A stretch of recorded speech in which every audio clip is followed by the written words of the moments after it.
네, 일본의 1분기 경제 성장률이 바로 오늘 발표가 됩니다. 지난해 4분기보다 낮게 발표될 것으로 예상이 되는데요. 그러다 보니까 내일부터 열리는 일본 중앙은행 회의에서 과연 추가적으로 금융 완화책이 나올 것인가에 자연스레 관심이 쏠릴 수밖에 없습니다. 이미 우리나라 입장에서도 엔저 쇼크에 많은 영향을 받은 만큼 일본의 1분기 성장률이 어떻게 나올 것인지 좀 이야기를 나눠봐야 되겠습니다. 한국경제신문사 한상춘 논설위원 나와 계십니다. 위원님 어서 오십시오. 네, 안녕하십니까. 자, 잠시 후면 이제 1분기 성장률, 일본의 성장률이 발표가 되는데요. 일단 예상은 어떻게 나오고 있습니까? 일본은 미국과 달리 두 번 발표죠. 속표치, 확정치가 이렇게 발표하고, 미국은 이제 같은 분기당 속보치, 잠정치, 확정치 세 번 발표하는데요. 이번은 1분기에 성장률의 속보치에 해당된다 이렇게 보됐습니다.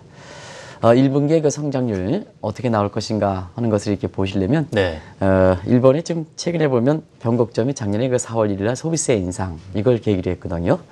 그래서 일본의 그 소비세 인상의 여파가 워낙 커가지고, 작년에 기억나실지 모르겠으면은, 아베노믹스를 상당히 꺾였죠. 그래서, 2분기, 3분기 연속해서 마이너스 성장률 기록했습니다. 그러면서 그 작년 4분기 성장률이 2.2% 발표했는데요. 이때 일본의 그 아베 총리가 흥분했었죠. 왜냐하면 2분기 직전 분기, 2분기, 3분기가 마이너스 성장해서 사실상 4분기 성장률 2.2%다 보니까 아베노믹스에 흐트러졌던 시각에 대해서 자 이거 봐라 2.2%까지 회복됐다. 물가 상승률은 2%까지 회복되다 보니까 이게 일본의 흥분 상태이기 때문에 이 흥분이 계속해서 가려면 1, 4분기에도 올해 1, 4분기에도 성장률이 좋게 나와야 되거든요. 그런 각도에선 별거 무리가 없었지 않느냐 하는 이런 시각이 있습니다는 실제로 지금 나오는 얘기는 한 정기비 연율 기준으로 1.5%. 우리가 보면 이제 아까 그 주요 일정의 일본의 예상 성장률이 0.4% 이렇게 나왔죠. 그 시청자 여러분이 헷갈리실 거로 생각합니다. 항상 이제 이게 전분기냐 정기비 연율이냐를 반드시 좀 표시를 해 주셔야 됩니다. 그런데 지금 제가 말씀드린 것은 연간 성장률에서 연율 기준 1.5% 정도 예상된다 그래서 헷갈리지 마시기 바랍니다. 거기에 이제 단위가 전기비 연율이 표시 안 됐기 때문에 제가 말씀드리는 겁니다. 지금 0.4%를 연율로 에스리크 4 합승하면은 1.6% 정도 나오는데요. 우수리 띄고 1.5% 정도로 지금 발표될 예정이다 이렇게 보시기 때문에 지금 상태에서는 작년 4분기보다는 성장률이 좀 낮아지지 않느냐 하는 이런 시각에서 지금 내일부터 열릴 수 있는 일본 중앙은행 이렇게 회의를 앞두고 있기 때문에 이 성장률이 주목받고 있다 이렇게 보겠습니다. 4분기보다는 좀 둔화될 것으로 좀 예상은 그렇게 되고 있습니다. 지금 분기별로 일본의 1분기 성장률은 좋게 나와야 될 텐데 지난해 4분기보다 안 좋아진다. 그렇다면은 일본 경제의 어떤 향후 전망에 대한 시각이 좀 흐트러질 가능성은 어느 정도나 될까도 여쭤보고 싶거든요. 네, 아주 그 중요한 이렇게 지적을 해주셨는데요. 우리가 보면 일본은 이제 한국도 회계연도 독립원칙을 선택한 것이 일본식 방식으로 쫓아온 거기 때문에 그렇거든요. 그래서 그에 잡혀 있는 예산은 다 써야 된다. 우리가 이제 12월 달 우리나라 같은 경우는 12월 달은 뭐 서울시라든가 이런 데 보면 도로를 왜 이렇게 공사를 맞지 않습니까? 그러면 예산을 좀 삭감하면 다음 연도에 예산을 좀 증액시켜줘야 되는데 이상하게 예산을 배정받아가지고 다 안 쓰니까 남기면 다음에 삭감해버리거든요. 이게 이제 고질적인 병폐인데요. 그러다 보니까 자 국민에 어렵게 세금 걷어가지고 11월 달 그냥 다 써버리는 이런 모습이 되는데요. 그러다 보니까 우리나라도 4분기 성장률이 정부 지출 사이드가 크기 때문에 사실 성장률이 높게 나오는 것이 관행입니다. 일본 같은 경우는 일본은 캘린더 이어와 피스컬 이어가 구별되어 있는데요. 우리가 보통 얘기하는 연도는 1월 1일부터 시작합니다는 일본의 회계연도는 잘 아시겠지만 4월 1일부터 다음 연도 3월 말까지다 이렇게 보겠습니다. 그러다 보니까 올해 1분기 우리가 얘기하는 그 캘린더 예상 1분기는 예산 그 회계연도 기준으로 본다면 4분기에 해당된다. 마무리를 짓는. 그래서 공사 많이 나온다 이렇게 보시면 됩니다. 공사 많이 있기 때문에 전통적으로는 일본의 올해 1분기 매 1분기 성장률 높게 나오고 죄송합니다. 1분기 성장이 높게 나오고 이것이 연간 성장률을 저해왔던 것이 그동안의 모습입니다. 그런 상태에서 자연스럽게 1분기 성장률은 그렇게 큰 무리가 없을 것이다. 이렇게 아베 정부가 봤습니다는 지금 그런 특수한 요인에도 불구하고 성장률이 낮게 나오다 보니까 자 경우에 따라서 한번 보시기 바랍니다. 자 이렇게 보면 작년 2분기, 3분기 마이너스 성장률 그다음에 4, 4분기 성장률 2.2% 성장률 1분기에 다시 1.5% 거꾸로지면 우리가 얘기하는 미니 더블 딥 논쟁 이게 나올 수가 있게 되거든요. 그러다 보니까 자, 이런 시각에서 올해 4월 달에 발표했던 그래도 경제 예측에 대해서 비교적 정확한 IMF는 일본 경제 성장률을 어떻게 볼까 하는 측면에서 보면 사실 올해 그 성장률을 1%로 낮아잡고 있습니다. 그래서 사실상 아베노믹스가 추진한 지 지금 횟수로 3년째 되는 횟수입니다는 네. 실질적으로 경제 성장에 크게 기여하지는 못하고 있다 하는 것이 네. IMF 전망, 그다음에 올해 1, 4분기의 성장률을 보면 예상대로 나올 때 보면 그런 평가가 나올 수가 있다. 그래서 아베노믹스에 대해서 굉장히 열렬하게 박수를 쳤던 사람이 3년째 돼도 제대로 자리를 못 잡으면 자연스럽게 뭐냐면 자기가 들어간 비용부터 생각하게 된다 하는 그런 관점에서 1분기 성장률이 아베노믹스 추진 향방과 관련해서 중요한 대목이다. 중요한 그 시기다 이렇게 보시면 됐습니다. 이 말씀드린 4분기 성장률이 2%대 나오면서 정말 흥분을 했었고 또 하나가 이 3월 무역 수지가 아베노믹스 추진 후에 처음 흑자를 기록하면서 이 역시 또 화제가 됐거든요. 근데 1분기 성장률이 만약에 더 낮게 나온다. 그랬을 때는 이 무역 수지 흑자 부분도 혹시 재석을 해봐야 되는 것 아닌가 이런 시각도 나올 수 있겠는데요. 지금 그런 시각이 상당히 많이 나옵니다. 네. 왜냐하면 아베노믹스 추진하는데 초기에는 그 제이콥 이펙트 때문에 무역 흑자가 나온 게 아니라 무역 적자가 더 확대됐지 않습니까? 그 적자가 확대되는 것이 사실 흑자세로 제이컵에서 이렇게 흑자세로 돌아다니는 게 언제까 하는 측면에서 보면 올해 3분기에 올해 3월 달에 무역 수지가 흑자 나오고 경상 수지로는 한 2조 N 정도 흑자가 나왔거든요. 그래서 이제 아베노믹스가 본질적으로 좀 이렇게 성장이 되는 게 아니냐, 효과가 나타나는 게 아니냐 해서 3월 달 무역 수지 흑자가 나왔을 때 굉장히 흥미했던 겁니다. 근데 지금 1분기 성장률이 이렇게 3월까지 포함한 내용들이 이렇게 좀 낮게 나오다 보니까 자, 그러면 무역 수지가 흑자로 나오긴 했지만 이게 왜 나왔느냐가 중요하다. 왜 나왔느냐가 중요한 측면에선 두 가지 각도가 있겠죠. 하나는 수출도 증가하지만 수익 감소폭이 상당히 더 떨어질 때는 수익 감소폭이 떨어질 때는 뭐냐면 일본의 무역 수지 흑자가 대규모로 나오겠죠. 안 그렇습니까? 그래서 이해하셨습니까? 근데 표정이 왜 그러셨습니까? 이해가 자막 보면서 그렇습니다. 그래서 수출 증가보다도 수익 감소폭이 클 때는 그때는 사실 3월처럼 무역 수지 흑자가 나온다 이렇게 볼 때 있습니다. 사실 무역 수익 감소가 되게 클 때는 두 가지 요소가 있죠. 일본 경제가 살아나지 못하는 측면. 이게 1분기 성장률가 맞아떨어진다는 얘기입니다. 성장률이 그렇게 크게 날 때 아닙니까? 수입이 증가하지 않는다 하는 이런 측면에서 또 한 가지는 국제 유가라든가 이런 부분이 있잖아요. 굉장히 유가가 이렇게 1분기에 한 45달러, 47달러 이렇게 다 보니까 일본 입장에서 보면 이 무역 수입 부분에 이런 그 원재대 가격이 차지하는 비중이 상당히 크고 있거든요. 왜냐하면 후쿠시마 원전 피해를 해서 원전이 재가동되지 않다 보니까 일본의 그 전력 생산에서 보면 이러한 그 화석 연료에 대한 의존도가 상당히 높은 이런 상태인데요. 이런 상태에서 유가가 떨어지다 보니까 결과적으로 보면 일본의 아베노믹스보다는 유가가 떨어지는 부분에 의한 수익 감소폭이 크다 보니까 결과적으로 3월에 그 흑자가 나오지 않느냐 하는 이런 시각이거든요. 그래서 흑자가 나오긴 했지만 질적인 측면에서는 이게 사실은 그렇게 썩 좋지 않다는 얘기입니다. 아베노믹스 효과와 그렇게 크게 관련이 없다는 얘기입니다. 그런 차원에서 보면 사실상 지금은 3월에 무역수지 흑자세가 앞으로 지속될 것이냐 하는 측면도 의심을 받고 있는 대목이기 때문에 1, 4분기 성장률이 그래서 주목을 받고 있다 이렇게 보겠습니다. 우리로서도 관심이 그래서 되는 것이 1분기 성장률에도 나온다 했을 때 지금 뭐 곧 있을 일본 중앙은행 회의에서 어떤 다른 대책에 대한 게 나올까 하는 부분인데 아베노믹스를 더 강도 있게 추진할 것이다라고 생각을 하려고 해도 지금 뭐 나라 안팎, 일본 안팎으로 분위기 봤을 때 만만치는 않을 걸 이런 얘기가 또 나오게 되거든요. 1, 4분기 이제 성장률이 당초 예상보다는 낮게 나오다 보니까 낮게 나올 경우에는 내일부터 있을 이런 그 일본 중앙은행 회의에서 당연히 추가 금융 완화책 이게 나오겠죠. 그래서 오늘 엔달러 환율이 120엔 있다 다시 진입하는 그리고 유럽이 어제 지금 아마 진행자께서 모두에서 좋은 말씀을 해주셨는데요. 7, 8월 달에 유동성 부족 문제. 우리가 이제 채권 시장에 프레시 크래시 문제가 지금 많이 거론되고 있지 않습니까? 이런 채권 시장에 특히 독일이 프레시 크래시 현상에 대해서 굉장히 좀 가능성이 높게 이렇게 점치고 있는데 왜냐하면 독일 국채가 아주 미국 국채보다 더 매력이 있었지 않습니까?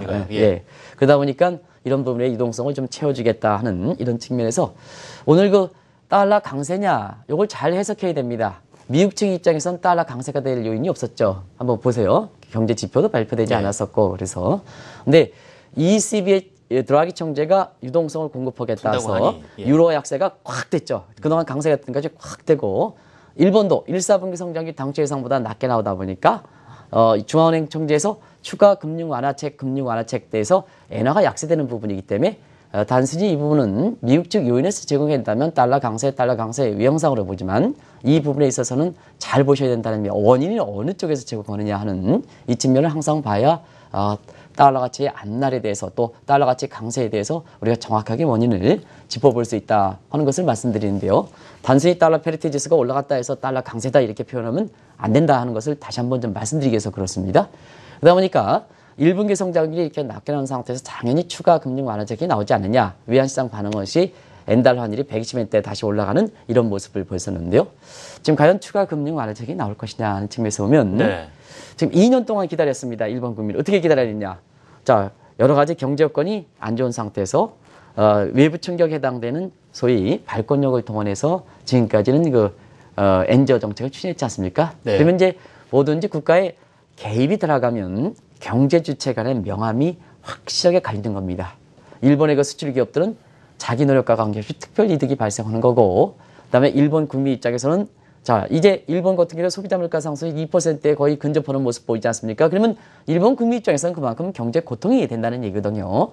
그래서 경기를 회복하기 위해서 아베노미스에 대한 기대감 때문에 이 일본 국민들이 사실상 희생을 이렇게 2년 동안 버텨왔는데요. 자, 성장률이 당초 예상보다 좀 안 좋게 나온다. 그러면 뭐냐? 기다려왔는데, 그래서 희생을 하고 기다려왔는데 도대체 이게 성장률이 안 나오면 언제까지 추가 엔저에 의해 가지고 우리 고통을 당하느냐 하는 측면에서는 시각이 엇갈린다는 얘기거든요. 그래서 일본 내부에서는 일본의 중앙은행 또 아베 정부가 지금 상태에서는 엔저 금융의 발권력을 동원해서 추가적으로 완화를 도모하는 이런 것이 네.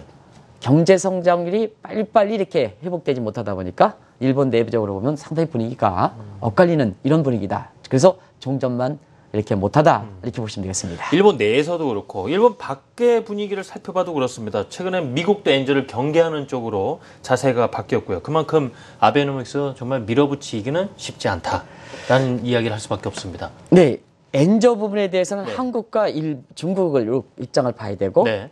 그다음에 엔저를 용인했던 미국의 입장을 같이 봐야 됩니다. 오늘 좀 한국경제신문에서 한국의 박근혜 정부가 대외정책의 부재다 하는 측면에서 환율 가지고 얘기를 했거든요. 아마 그 내용을 좀 자세히 보면 한국경제TV에서도 이 방송을 통해서 우리가 짚어드린 대목입니다. 왜냐하면 최근에 중국과 한국도 녹록치 않죠. 특히 수출이 안 좋거든요. 네. 수출이 안 좋거든요.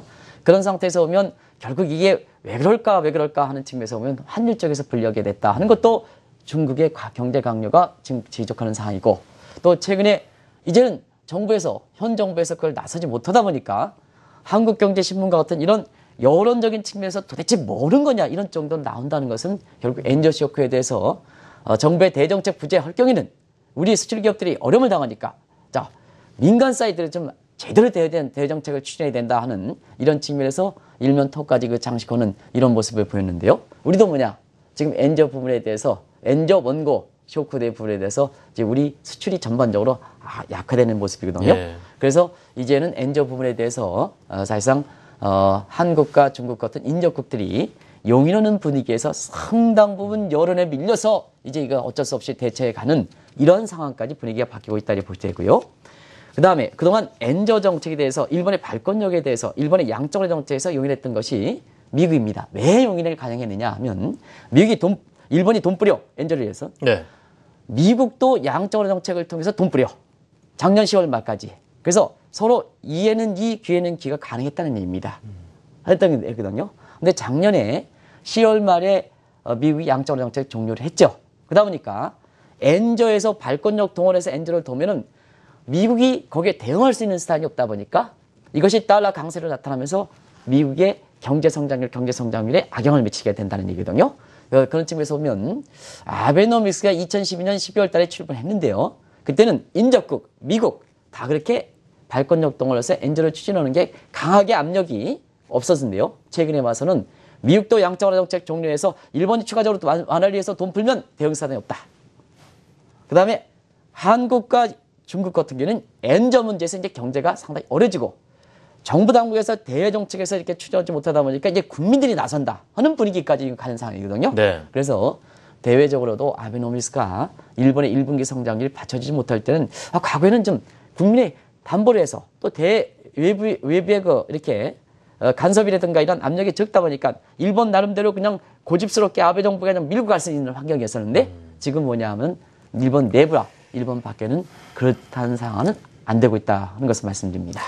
이 대뇌 지금 말씀해 주신 여건 쭉 들어보셔도 아마 이 시청자분들 느끼실 겁니다. 추가적으로 엔저를 유도하기는 상당히 힘든 요건인데 우리 아베노믹스 세 가지 화살에 많이 비교를 했었습니다. 첫 번째 대대적인 금융 완화책을 통해서 다음 화살 관역을 좀 맞추기 위한 좀 연결이 자연스럽게 돼야 되는데 그 고리가 뭐라 그럴까요? 자 끊어져 있고 연결이 안 돼 있다 보니까 이 부분도 문제로 지적이 많이 됐었거든요.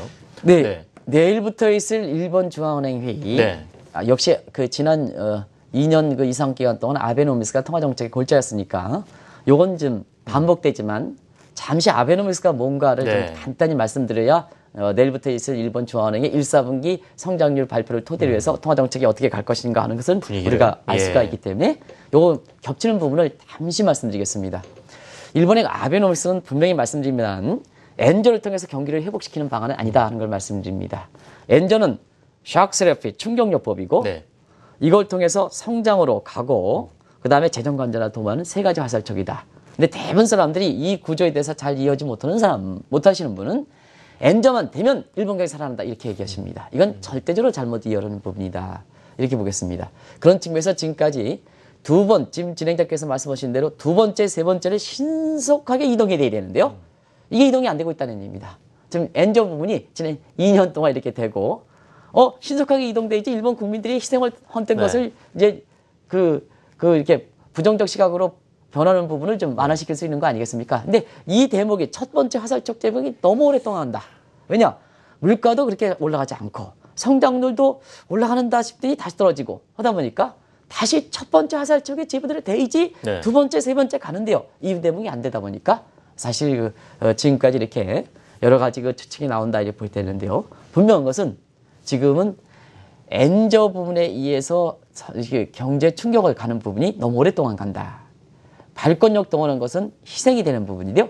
이 대목이 뭐냐? 지금 일본 내부에서 일본 밖에서 사실상 많은 비판이 되기 때문에 과거처럼 이렇게 아베노믹스를 일본의 아베 총리가 좋게 오늘 김연경 PD가 아주 아베 총리의 표정을 잘 잡은 것 같아요. 아까 보니까 딴 때보다도 굉장히 고집스럽게 아주 신경질적인 이렇게 자료화면을 잡고 있는데요. 그런 측면에서 보면 그게 바로 일본의 아베 총리의 지금의 어떤 심정을 그대로 김연경 PD께서 자료화면으로 보여주는 것이 아닌가 생각합니다. 아무튼 지금은 경제 성장률이 떨어진다 하더라도 사실상 추가적으로 과거처럼 주도적으로 이 발권력 동원해서 엔저를 도모하기가 상당히 어려운 때다는 걸 말씀드립니다. 내일부터 열릴 일본은행 중앙회의에서도 상당히 여러 가지 일본 중앙은행 회의에서도 여러 가지 논의들을 할 텐데 아베노믹스 지금처럼 해왔듯이 강력하게 추진을 못한다라면 당연히 제3의 대책도 내놔야 되는 것 아니겠습니까? 일본 입장에서는요.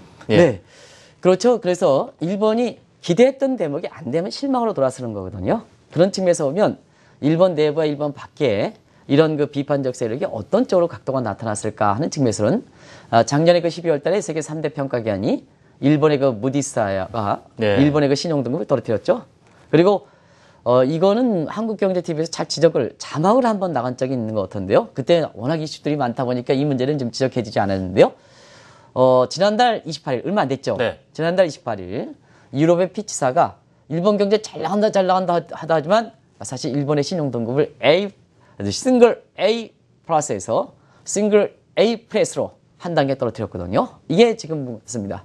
예정대로 효과가 나타나지 않으면 결국 부정적 문제가 큰다 이렇게 보시면 됐습니다. 그런 측면에서 지금 일본은 통화정책상의 상당 부분이 추가 완화책을 추진할 수 없는 상태이기 때문에 다른 정책을 보완해야 되는데요. 두 가지. 네. 뭐든지 그렇죠. 지금은 통화정책에서 보면 재정정책으로 보완해달라 하는 얘기죠. 제넷 옐렌도 지금 미국의 경기를 끌어올리기 위해서는 통화정책이 지금 제로금리, 그다음에 양적으로 정제했으니까 자기가 갖고 있는 무기가 없습니다. 근데 경제는 계속해서 끌어올려야 되니까 오바마 행정부에서 재정정책으로 좀 보완해달라 하는 건 마찬가지로 일본도 아베노믹스의 통화정책이 지금 길이 막히다 보니까 어떠냐? 일본 아베 정부의 재정정책으로 보완해달라 하는 이런 쪽이 되는데요. 전통적 의미의 정부 지출에 의해서 이렇게 경기를 회복시키는 이런 전통적인 재정정책을 추진하기에는 상당히 어렵습니다. 왜냐? 국가 채무가 너무 많기 때문에. 그러다 보니까 지금 상태에서 보면 결과적으로 보면 일본의 구조적 문제점에 해당되는 고령층 네. 이분들이 사실 안 쓰시는데요. 돈은 많고 안 쓰시는데요. 어떠냐? 당신분들이 안 쓰시니까 이제 아베 총리가 나서야 되지 않느냐. 아베 정부가 나서야 되지 않느냐. 당신들이 안 써. 돈은 고령화 문제 때문에 경제가 이것저것 해도 안 올라가. 하다 보니까 어떠냐면 이제 정부가 대신해 줘야 된다. 자, 어떻게 대신해 주냐. 고령층을 대상으로 세금을 증대시켜. 100만큼 증대시켜. 그래서 일본 정부가 가져가는 게 아니라 똑같이 100만큼 거드릴 만큼 100만큼 해. 이게 간전 정책입니다. 그러면 시청자분께서는 조세를 100 하고 그걸 100 그다음에 지출이 생겼을 때는 이거 경기 조세가 증대시키면 경기 긴축 효과 그다음에 정부 지출 오면 경기 부양효과 규모가 똑같으니까 경제에 무슨 영향이 있지 않느냐 하는데요. 케인즈의 균형쟁정 수소 밸런스 멀티플라이 물테가 BPM이 보통 1이거든요. 그래서 조세 1, 그다음에 지출 1, 100 하면 경기 부양 효과는 100으로 나옵니다. 100으로 나옵니다. 한번 조세 때는 가처분 때 꺾이기 때문에 그렇거든요. 그런 측면에서 보면 일본의 그 간전 정책과 마찬가지로 자, 노령층이 지금 문제니까 안 써. 그러면 일본 아베 정부가 정책선 없어. 돈 걷어들여. 써. 아베 총리 입장에서는 재정 수입에 들어온 만큼 나가니까 사실상 재정 수입에서는 갖추지 말라는 얘기입니다. 네. 그런 측면에서는 일본 정부가 대신해야 되는데요. 사실상 그렇습니다. 이 아베 정부가 지금 상태에서는 IMF의 보고서라든가 이런 거 보면 이게 가장 좋은 정책이거든요. 근데 이 대목에 있어서는요. 아베 정부가 지지층이 누굽니까? 지금의 고령층이 뭐냐? 그동안 자민당 정부가 수출 지향적해서 그동안 돈 번 사람이 이 자민당에 뭐냐? 고령층으로 지금 나 있는데요. 그 사람들이 뭐냐? 대부분 다 있잖아요. 이 자민당 정부의 지지층을 형성하고 있다는 얘기입니다. 그래서 지금 이 자민당 정부 아베 총리는 뭐냐면 이 힘을 갖고 있는 게 뭐냐면 일본에서 그동안 그 경제 정책의 주역을 담당했던 이런 고령층의 적극적인 기반, 네. 보수라는 표현을 쓰지 않겠습니다. 그래서 아베 정부는요 실버 민주주의다라는 표현을 실버 씁니다. 민주주의. 예. 근데요 실버 민주주의의 각기 가장 지지층에 해당되는 부분에 대해서 돈을 세금을 부과하면 안 된다는 얘기죠. 그러다 보니까 이 노령연금 지급이라든가 이런 측면 더 간대하다 보니까 결과적으로 보면 이게 제3의 정책으로 이 고령층을 대상으로 한 간전 정책을 추진하는 것이 지금 상태에서는 가장 좋은 제3자 방식인데요. 이게 지금 추진하고 왔기 때문에 시간이 가면 갈수록 곤욕을 치지 않겠나 하는 생각이 듭니다. 금융 완화란 첫 번째 화살은 쌓아 올렸고 두 번째 성장 화살, 그다음에 재정 건전 부문의 화살을 쌓아 올려야 되는데 시는 재놨는데 이 목표가 분명히 관역이 지금 보이지 않는 흐릿한 상황입니다. 자, 이 국민들의 고통이 지금 급증했고 기업들 간에도 빈익빈 부익부 현상이 있고 이 부분 좀 완화시켜줘야 될 텐데 말이죠. 네. 결국은 이제 이 아베노믹스를 설계했던 하마다 씨가 얘기했던 내용이 빨리 신속하게 전개를 해야 되는 겁니다. 그런 측면에서는 수출 기업들이 지금 엔저를 의해서 받은 이익을 일본 국민들한테 소비를 담당하니까 일본 국민한테 임금 상승이라든가 배당 증대를 통해서 이렇게 일본 수출 기업들이 이제는 나서줘야 된다는 얘기입니다. 엔저에 의해서 이득을 발생했으니까 이제 그 부분을 좀 일본 경제 살리기 위해선 나서줘야 되는데요. 이 대목이 잘 안 되고 있다는 얘기입니다. 그래서 지금 상태에서 보면 아베 총리가 사실 이 대목을 위해서 우리가 아시다시피 임금 상승을 위한 노사정 합의, 역바세넬 협정. 이건 이제 역바세넬 협정이죠. 네덜란드 방식의 반대편이기 때문에 네덜란드 임금 삭감을 통해서 노사정 합의, 이게 바세넬 협정인데 지금 임금 상승, 노사정 합의, 역바세넬 협정 이쪽으로 좀 주력하지 않겠나 하는 내용인데요. 이 자체도 지금 일본의 아베 총리의 힘이 좀 자꾸 이렇게 시간이 가면 줄어들면 왜냐하면 당초에 보였던 내용들이 지금 잘 이렇게 담성하지 않으면 일본 국민의 시각이 여론이 바뀌고 있지 않습니까? 이 대목에 있어서는 노사정 합의가 이끌기 어렵기 때문에 지금 상태에서는 상당히 1·4분기 성장이 어떻게 나오느냐. 이게 지금 국제적으로 보면 굉장히 중요한 이런 이렇게 관심사가 이렇게 볼 수 있습니다. 시장의 예상과 달리 지표들이 좀 나올 수도 있는 부분인데 확인을 해봐야 되겠습니다. 현재로서는 1분기 성장률이 전분기보다는 좀 낮게 나올 것으로 보이고 이름에 따라서 내일 있을 일본 중앙은행 회의에서 어떤 이야기들이 분위기가 형성이 될지 오늘 말씀 나눠봤습니다. 한국경제신문사 한상춘 논설위원이었습니다. 위원님 고맙습니다.